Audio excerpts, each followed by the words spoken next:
So this happened last night. Me and my fiance got engaged in November. Due to some family medical mumbo jumbo, we only got round to having an engagement party this evening at her mum's so our parents and families could meet. Everything was going fine. I had a few Guinness before we went to her mum's and my tummy was a little gammy, but I figured I'd be fine if I switched to whiskey and then I could enjoy a nice long poop when I got home. Now her mum is the kinda lady who believes she's the upper of the upper class. She is never not composed or proper. A few months ago she had her hip replaced and has been in a wheelchair since and is getting along fine, but it was the main reason to have our engagement shindig at her place. So everyone's being friendly and happy, beginning to plan our wedding for us after a few drinks. Me and the fiancé are really glad everyone gets along and the night is going great, until her mum drops a glass of Sauvignon Blanc.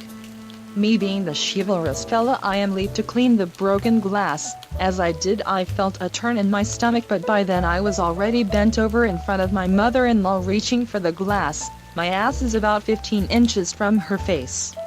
I felt the pressure first, that dull pushing sensation against my butthole. It was like time stood still, if only it had. In a half a second I erupted in the loudest, wettest fart I've ever produced.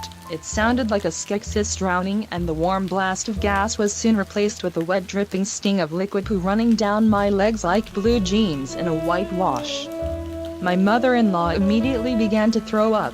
I stood up quick enough to have her puke on the bottom of my new suit trousers and brown leather boots. My fiancé went bright red, my mom and dad laughed, my sister screamed at the smell and her brothers howled with laughter, and my mother-in-law, the poor posh woman, just kept cursing through vomit and tears. I went and cleaned up, thankfully with the change of trousers from her brother, and tried to block out the noise and laughter coming from the living room, and shortly after I excused myself for not feeling well. So now I'm at home. Fiancé hasn't said much, and I don't think I can ever look her family in the eye again. Too long didn't read shit myself when I bent over in front of my mother-in-law to clean up spilt wine. Edit front page. Holy shart. My fiancé, with 2 E's, has now randomly read this while scrolling Reddit and wants me to explain she wasn't upset with me, she just wanted to make sure her mum didn't have pink eye before she laughed. Having read all these comments, we both think it's pretty funny, although we won't be going to her mum's for Sunday dinner this week. So it's win-win really.